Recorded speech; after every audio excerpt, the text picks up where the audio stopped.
Okay, everybody, welcome to the latest episode of the All2ReelToo podcast.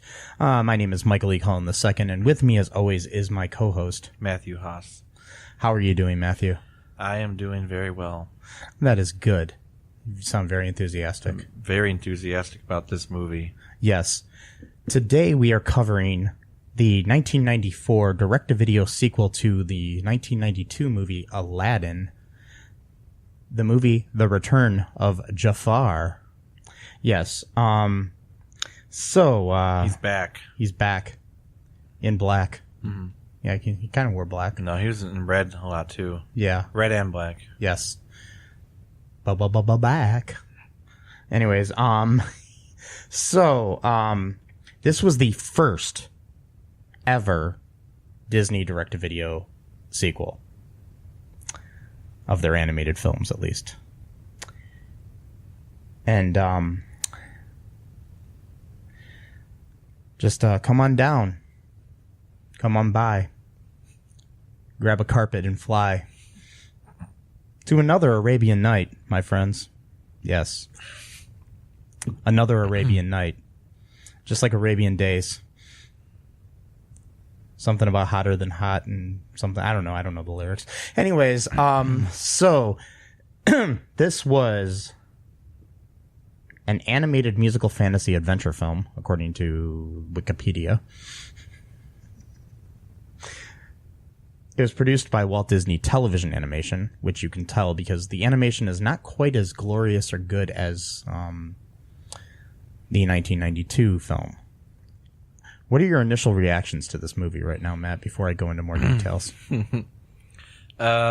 Just that it was kind of boring. That the pacing just wasn't very... I don't know, it was only 69 minutes long, and that's probably including credits. It still felt like it was the feature-length film of Aladdin, just because... I don't know, a lot of it seemed like it just kind of dragged on at times. Like some scenes were too long, other scenes were too short. It seemed like I don't know. Do you want to take a guess on how many people wrote the screenplay to this movie? Sure. What, 2?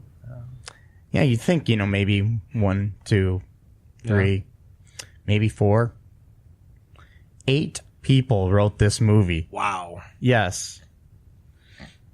Kevin Campbell, Mirth Callow, or something. Bill Motz, Steve Roberts, Dev Ross, Bob Roth, Jan Strenad, and Brian Swinlin. These people have weird names, by the way. No offense to you people if you're listening, because I mean, Cullen probably sounds weird to people, I'm just saying. Anyways, so and then on top of that, the story was by Dwayne Capsey, Douglas Langdale, Mark McCorkle, Robert Shuley, and Tad Stones. Yeah, Tad Stones was also one of the directors along with Alan Zaslov. So there's 2 directors of this movie as well. So they had a lot of people working on this, basically. Yes. And, turned out okay. I mean, the thing I find interesting is it's called Return of Jafar. Jafar is actually really not in the movie a lot. And, I mean, I would actually call this movie The Return of Iago. Yeah, he's like the main character in the movie is Iago. So, but I guess that doesn't sound as cool as Return of Jafar, does it? No. Return of Iago.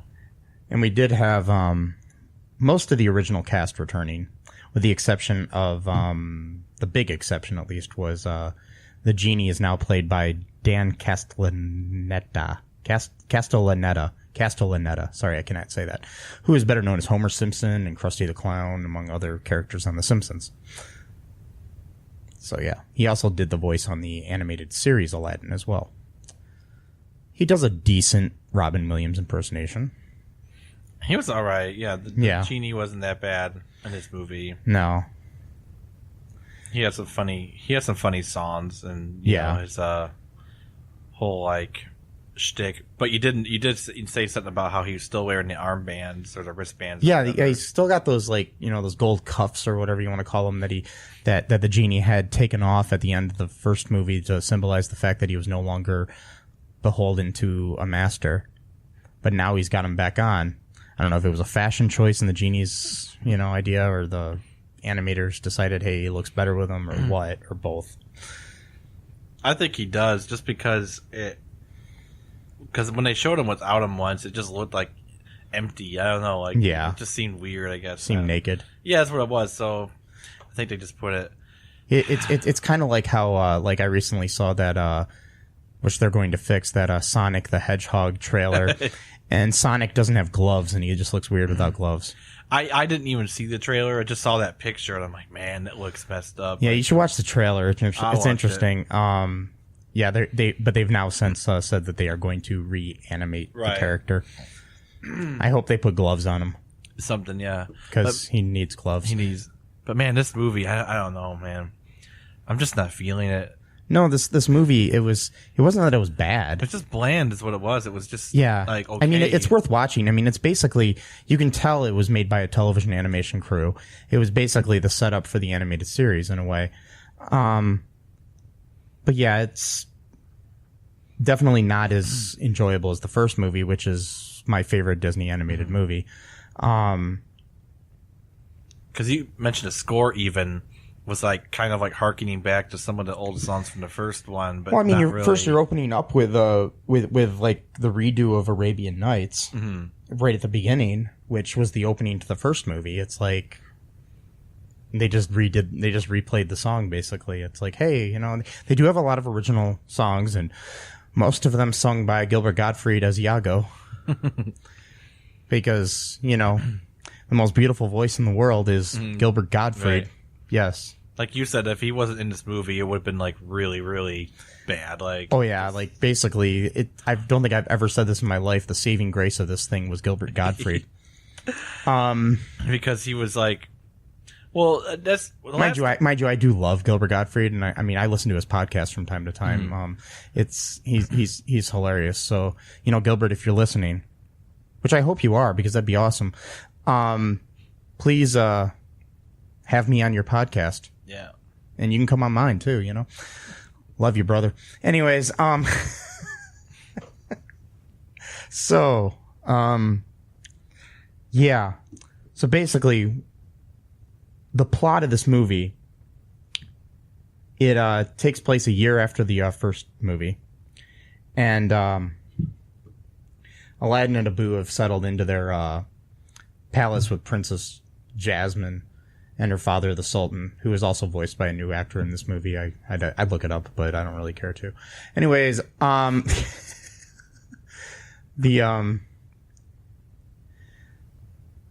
they're still, you know, they're yearning for adventures and stuff like that. So at the beginning of the movie, they just, we open up with the character voiced by Jason Alexander named Abiz Mal. What does that sound like, Matt?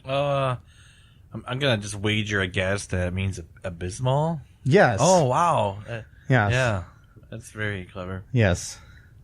Abiz Mal, and he was he and his little band of merry men decide to steal a bunch of treasure from some cave or something, and Aladdin, the Carpet and Genie, and not Genie. No, Genie's not back yet. I mean, Abu. Sorry, come in and they basically thwart their efforts and steal all the jewels and everything, and then they decide to do a whole Robin Hood type thing and give them to the people of Agrabah.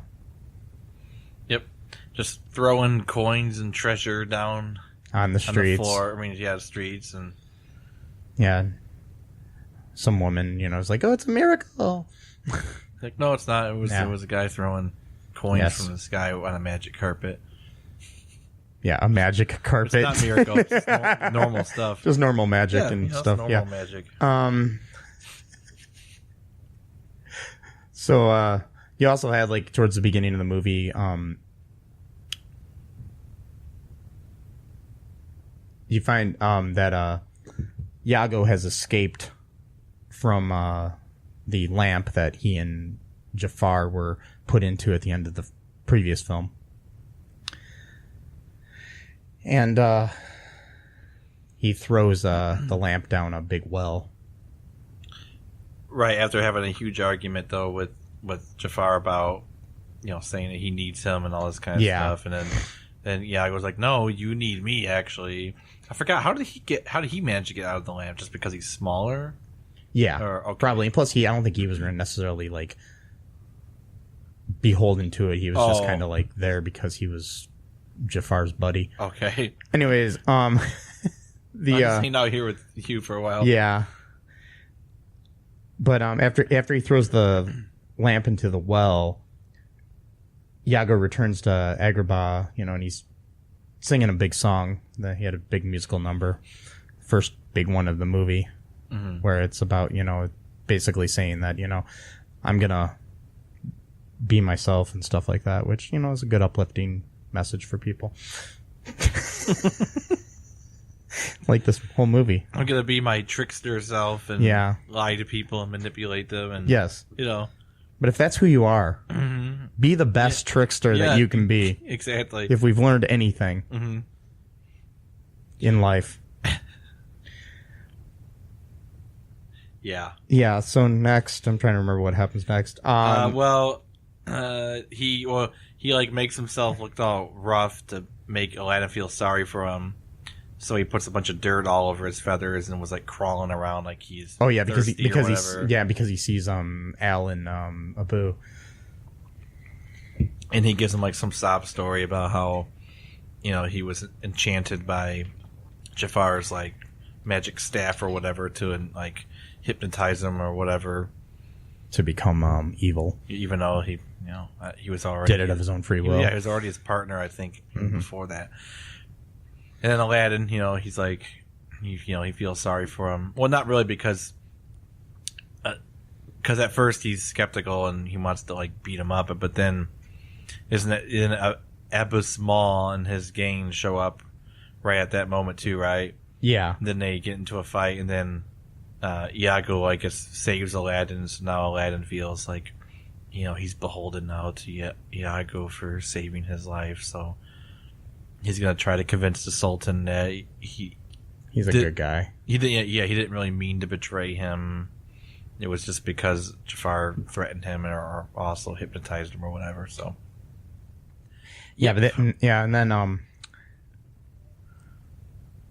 Aladdin he keeps him on the palace grounds, but he still puts him in a cage and stuff. And at some point, Abbot Small, he finds and takes possession of Jafar and the lamp, and basically becomes the new, Aladdin sort of thing. He gets his 3 wishes, and he wastes 2 of them right away. That's right, because he's like a stupid thief. He's the leader too, but how he became the leader, I don't know. Because they're dumber than he is, so it's like, he's. But I mean, Jason Alexander's good at playing a guy with great schemes and stuff like that, and then not following through with them and everything like he did on Seinfeld. Yeah. Anyways, so he basically wasted his first 2 wishes. Like I said, one of them was to wish for this big buried treasure in the sea, but Jafar just puts him in the sea on the boat that's sunken ship. And so then he has to wish for his wish to be back in the desert so he can breathe. And so he doesn't get his treasure. So that's 2 wishes right there. Yeah, so then now he's got a third, but he's not going to use it right away because Jafar has this big scheme to basically take out Aladdin and take control of Agrabah. He's so obsessed with this being in power of this particular city for some reason. Yes. Do you want to take a break here, Matt? Yeah, sure. Yeah. We've been talking for about 14, 15 minutes here. Yeah. So this is fun, folks. Yeah, stay tuned. We'll be right back after a word from somebody. Hey, folks, this is Michael E. Cullen II from the podcast that you're listening to right now, along with Matthew Haas. We just wanted to tell you about our great podcast called Super. It's called All2Real. And on that show, what do we do, Matt? We watch biopics, and then we talk about whether or not the movie matched up with the real story or not. So it was a lot more exciting than that, though. Yeah, so we analyze the real story and the real story. Get it? Get it? Real. You know? Yeah, they're spelled differently, folks. You can guess which one I said which way. Uh-huh. Anyways, so sometimes we have guests, sometimes we don't. But we talk about great movies like Shattered Glass and The Social Network and Futile and Stupid Gesture, among others. Those are some of the ones that we've covered so far, and we're going to cover a lot more. So please subscribe on Stitcher, Apple Podcasts, Google Podcasts, wherever you find your great, fun podcasts. And be sure to share it with your friends. Do it. Do it. Do it. And make sure you're not afraid to get all too real. Bye-bye. And we are back again. Guess who's back? Jafar's back. Yeah. So basically then we have Jafar doing some kind of nefarious plan or whatever.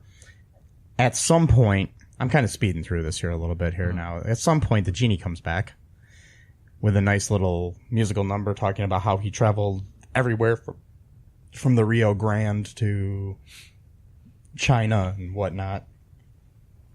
And the one thing that he didn't have was a friend. Oh, so that's nice. So he said the one thing that was missing was you guys. So he missed Jasmine and Aladdin and Abu and the carpet and the Sultan and the tiger. What's his name? Raja. Raja, yeah. Yeah. If it's a he, I don't know if it's he or a girl. I think it's she, actually. Yeah, I think Raja's a female name. Yeah. Anyways, yeah.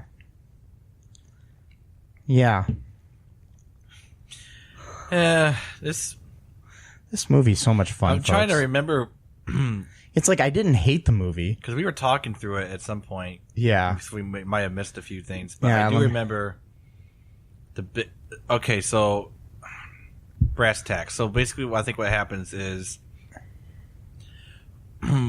showed. Okay, it's when Jafar finds Iago, and that's really what turns the movie into the second part of the movie. Yeah, and he basically threatens him to betray Aladdin and them again, or kill him, or whatever. He gets them, and then that sets off the new. Yeah, and they capture the Sultan, and then they pin the Sultan's death. They fake his death and pin it on Aladdin. Aladdin gets put into prison. Jafar morphs into Jasmine and basically sentences Aladdin to death by beheading the next morning. It's like a kids' movie. Pretty brutal for Disney, yeah. Yeah. Well, they don't show it. So well, I know they don't show it, but... Yeah. Well, I mean, you know, Bambi's mom was killed in Bambi, so... Yeah.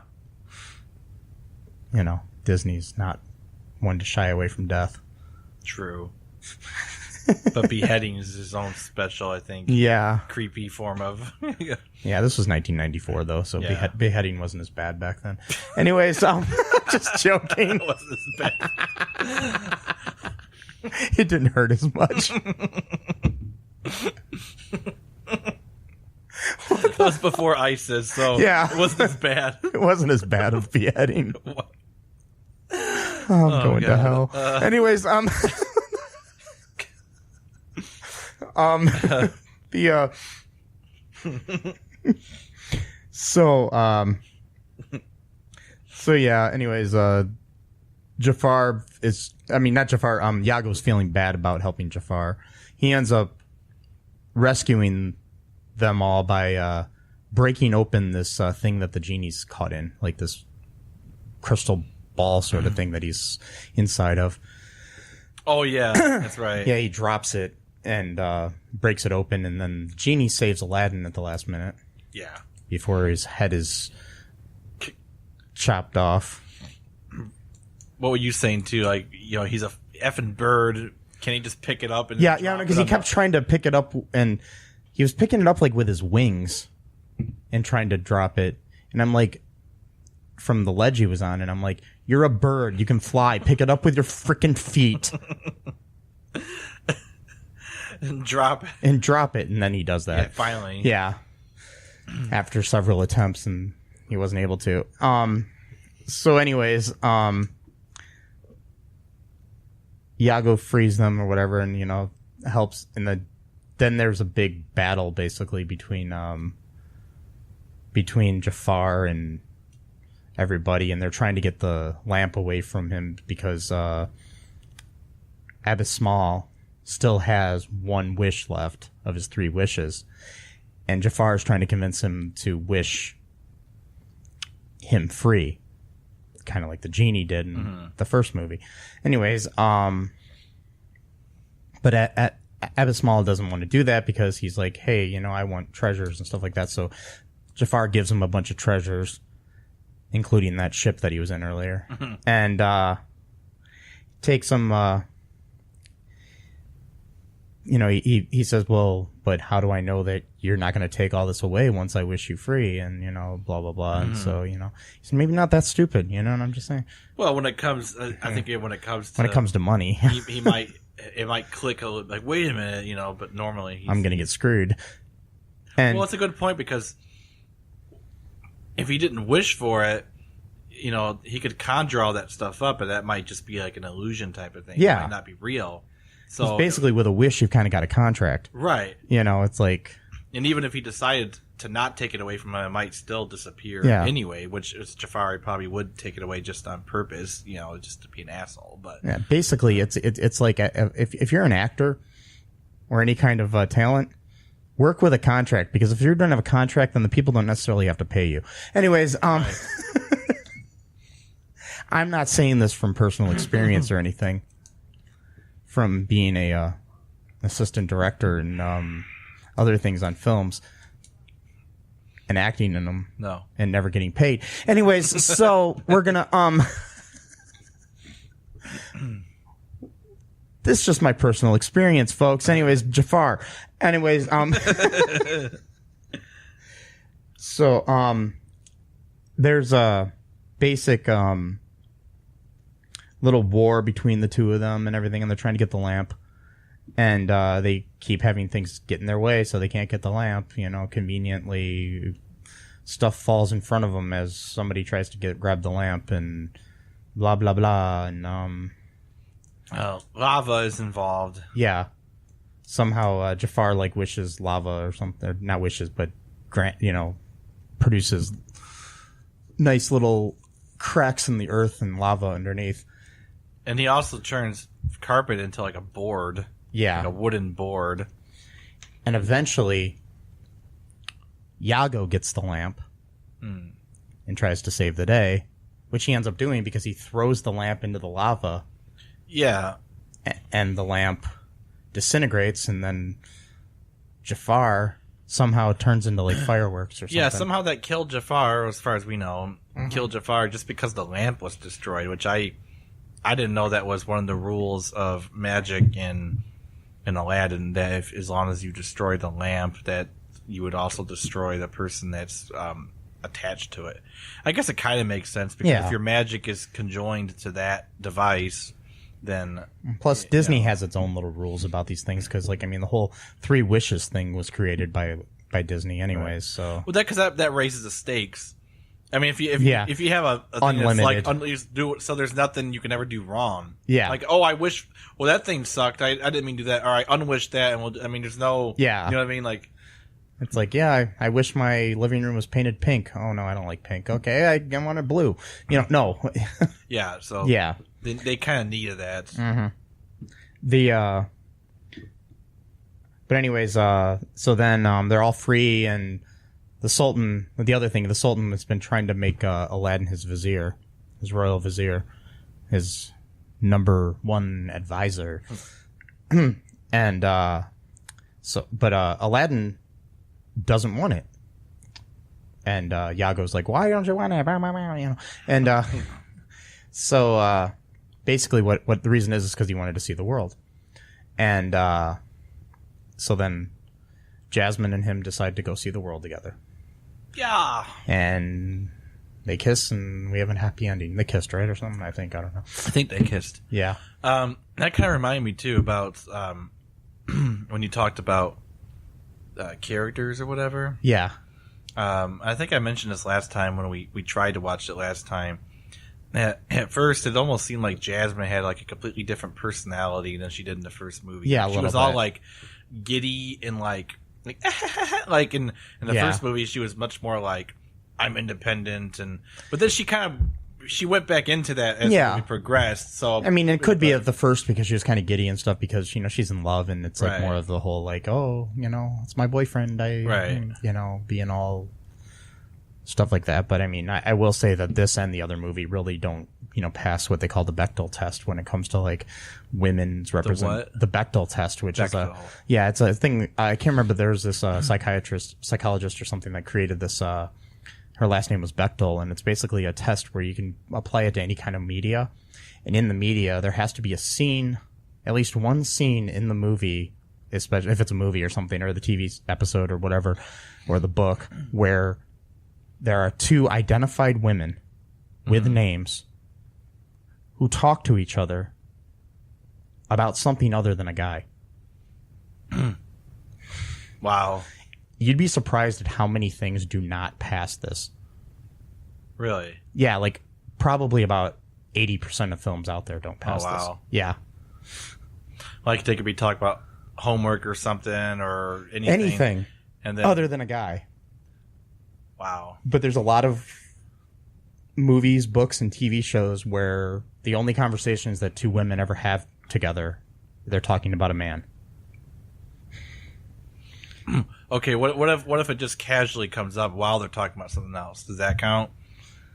Like if some guy walks by, oh, that guy looks cute, versus but like 99% of the conversation. Yeah, but that's still okay. That's still like if it's in the basically.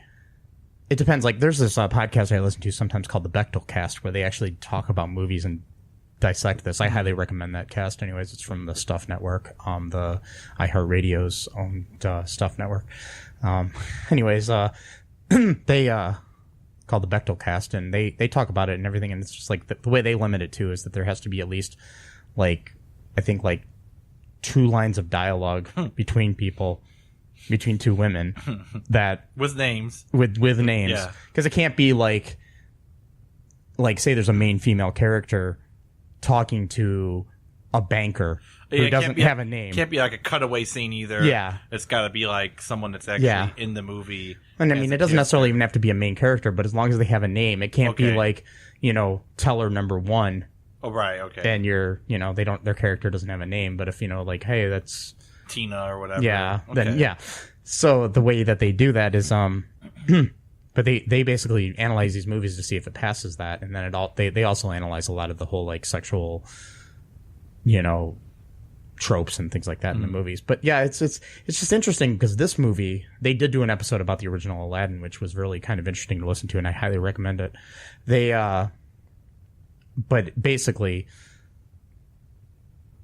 Jasmine's the only named female character in the whole movie. She's the only woman character. So. Unless you count Raja. But Raja doesn't talk. There's no one else except for like people on the street, maybe, or whatever. And then even when she's talking to Raja, most of the time she's talking about Aladdin.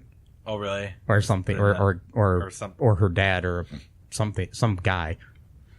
or the guy that he's gonna marry. And they don't even have to talk. And they don't even have to talk about the guy in a sexual or romantic way. It's basically like, you know, it could be two females sitting there talking about, oh well, you know, boy, our boss is a jerk, and their boss is a guy or something. You know, that sort of thing. Yeah, but it's just so funny how many movies don't pass that thing. But but this is basically, Jasmine's really kind of a one-dimensional character in a lot of ways, unfortunately, in these movies. I mean, I think in the TV series she gets a little bit more dimension to her character, but she's still like the only female in that too, I think. It's very small, small town. Well, not town, small palace, I guess. Yeah. Where everyone's like she's the only female there. We just know each other. That's it. We don't have any friends outside of this palace or whatever.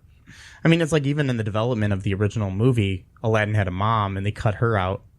That's right. But she was in the Good Times. Oh yeah, the Good Times version that we we covered a couple weeks ago or something. Yeah, it's just where she and both Aladdin just believed that some random dude was her deceased husband's brother, just because he claimed so. They're like, oh. Sure. Which is actually in the original story of Aladdin, too. So it's, Like, sure, we'll believe you. You've offered no, like, identification. I mean, of course, back then, I don't know what, but something to prove.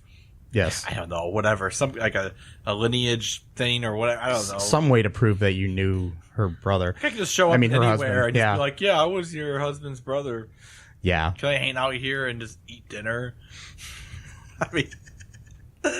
Yeah, I mean, I don't know. It's I do know that which we may or may not cover in the future is the King of Thieves was a lot better movie, but still I don't think Jasmine had much of a dimension in that movie. But right now, let's take another quick break here, Matt, and we'll come back and we'll look at some reviews of the film from some fans and stuff on the Internet Movie Database. Hi, folks. This is Michael E. Cullen II from the podcast that you're listening to right now, along with manager Matthew Haas. You got promoted? Yes. Damn it. Okay. Anyways, folks, do you like the show Superstore? Well, I don't know. I asked the folks and nobody's answering me because they're not here. Oh, but we love damn it. Yeah, we love it though. Okay, folks, if you like it as much as we do, you're really going to like the Super Story podcast, which is a podcast where Matthew and I go episode by episode and give our little opinions and thoughts on it. Sometimes we have guests, sometimes we don't. Just depends on how we're feeling. Yeah. And, so if you like this podcast and like our little crazy banter, then you should definitely check this out. Or I might get sad. And when I get sad, it gets pretty sad.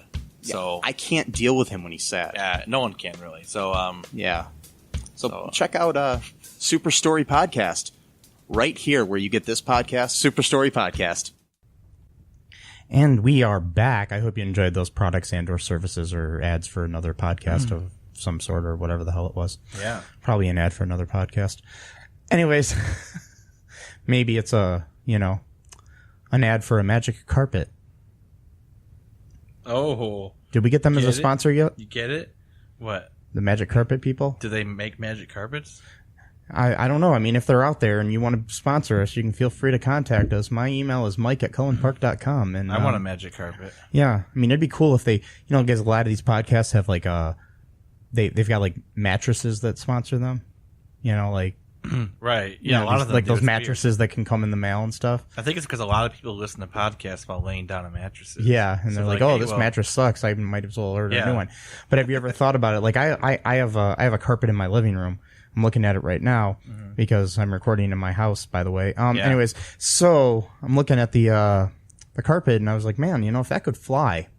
Now, if I could have an ad, a sponsor for this show that sold flying carpets, right?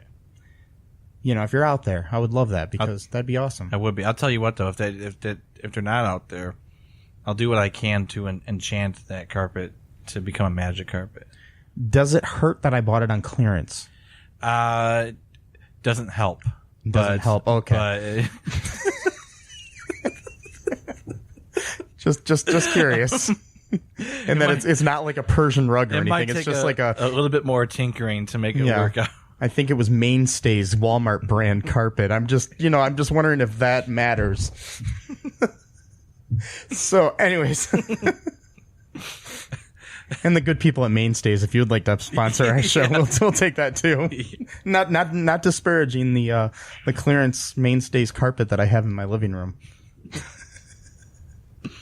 So, anyways, I looked up some reviews here from the Internet Movie Database. This first one is from 2017. It's not that long ago, from a guy named Lee Eisenberg. Guy or girl, I don't know. Lee could be a girl's name too.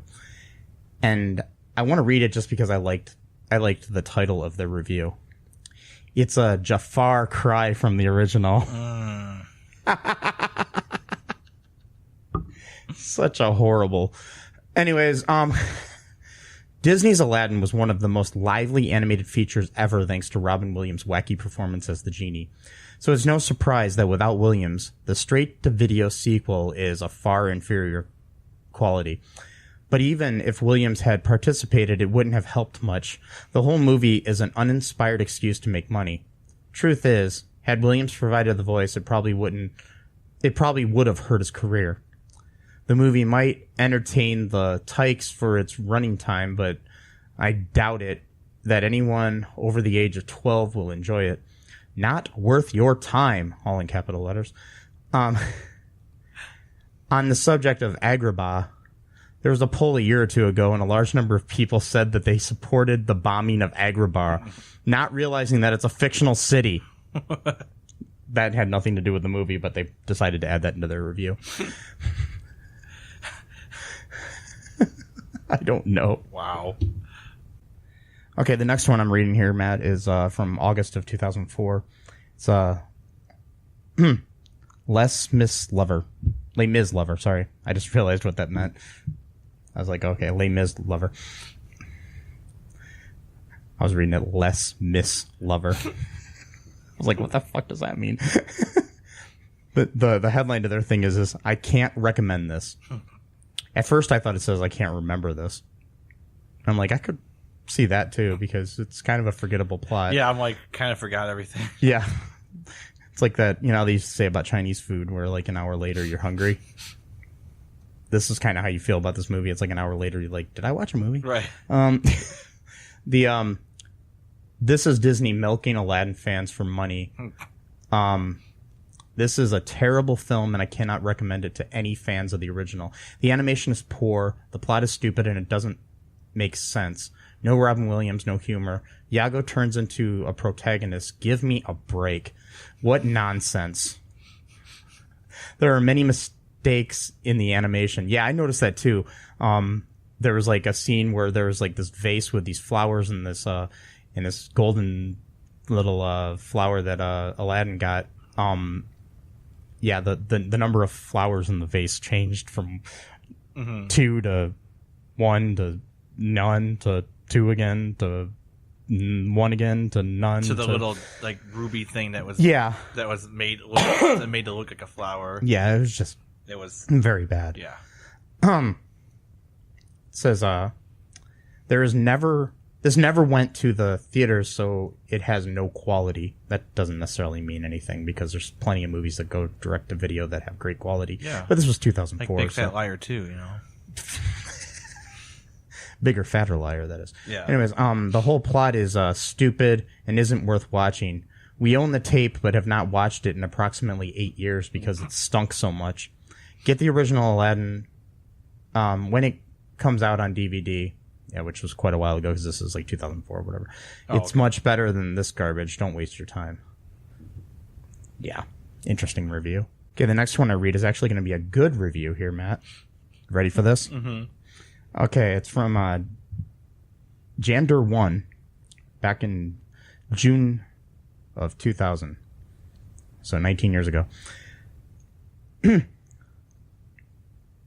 The headline is, anyone who thinks this movie is crap is crap. This is an excellent movie with cute songs and more good acting and voices.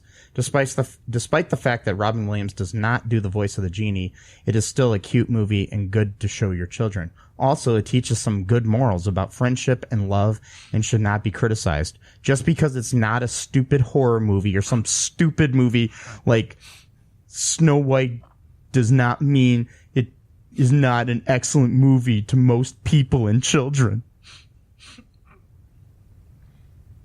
Wow. Just because it's not a stupid horror movie or some stupid movie like Snow White. It's like it goes from a horror movie to Snow White. Like, okay. You think Return of Jafar is better than Snow White, the first feature animated film from Disney. Wow. The classic film, Snow White. Unless they're talking about maybe the Good Times version of Snow White or one of those type of things. I don't know what the fuck they're talking about, but I mean, Snow White is a classic. It's one of the greatest movies ever made. Come on, man. This is 2000. This is making me mad. Okay, anyways, I shouldn't let that do that. Anyways, one last question here for you, Matthew. Yeah. Who would you recommend this movie to if you were to recommend it to anyone? A person that I don't like. And that they have to waste like an hour and 15 minutes or whatever. Not even an hour and 15 minutes. I don't know. Just a little bit over an hour. An hour and 9 minutes. I would recommend it to anyone who claims that this is better than Snow White and then to watch Snow White right afterwards. And then ask them if they still think that Return of Jafar is better than fucking Snow White because come on. Like, I really want an 8-page paper. Single-spaced. Typed out to explain the merits of Return of Jafar over Snow White and the Seven Dwarfs. Okay. You talk about friendship. Okay, Snow White's all about friendship right there. Morality. I mean, like, it's all there in much more quantity and quality. Yes. Than Return of fucking Jafar. Not to mention innovation and animation. Sorry, I'm not sure if we're supposed to cuss now because I've heard that podcasts now get flagged or whatever or is that YouTube videos? It's sure. YouTube. Oh, okay, so yeah, all right. Yeah, we can cuss all the fuck we want to, man. Yeah, because basically I tag our videos anyways as explicit because you get the choice when you put them up on the platforms. Okay. So yeah, just to warn people so people know that we cuss. Okay, all right. And most podcasts I listen to they cuss on anyways. All right. Yeah. All right. There's a few clean ones like How Stuff Works and stuff like that. Or not how. Yeah, no, How Stuff Works. Yeah, most of their podcasts on their one side are, but then they're like comedic ones. They don't care if you cuss on those. Okay. So yeah, it's just the yeah, and I mean, hell, Mark Maron hosts a podcast called What the Fuck, and he opens every episode calling people fuckers and right. Right. So I'm just saying. What's he say? What the fuckers? What the fuck? Or sorry. Yeah, what the fuck? Fucking ears and stuff like that. Anyways, all right, let's start the show. Sorry, I don't want to get pained by. No, we'll be good. Bound, da da da da da da da. Yeah. Anyways, that was beautiful, Matt. I'm gonna cry, and it has nothing to do with that though. I'm just gonna cry because I got stuff deep down inside. And you had to watch Return of Jafar to get any sense of feeling, even though. Okay. So, anyways, yeah, I actually enjoy this movie as I enjoyed it when I first saw it, and that's only because I really love Aladdin, and I liked the series. But my thing is with it, it's like it doesn't hold up, but it's still, especially in comparison to Aladdin and Snow White. Anyways, and horror movies. Yeah. So, I don't know. Anyways, that's all I really have to say. Got anything else to add before we go here, Matt? Nope. All right. Well, be sure to tune in next time, folks. And same All2ReelToo channel whatever time you want because it's a podcast, so you can listen whenever the fuck you want. Yeah. And yes, I said fuck. Ooh. So... And don't be afraid to get all too... No, wait, that's the other one. Yeah, no, we can do it, too. Okay. Don't be afraid to get All2ReelToo. Two. Okay, fuckers. Bye. Thanks for listening to All2ReelToo podcast, a Cullen Park production. Produced and edited by Michael E. Cullen II. Music by Matthew Hawes. Subscribe and share the show. Visit us at cullenpark.com.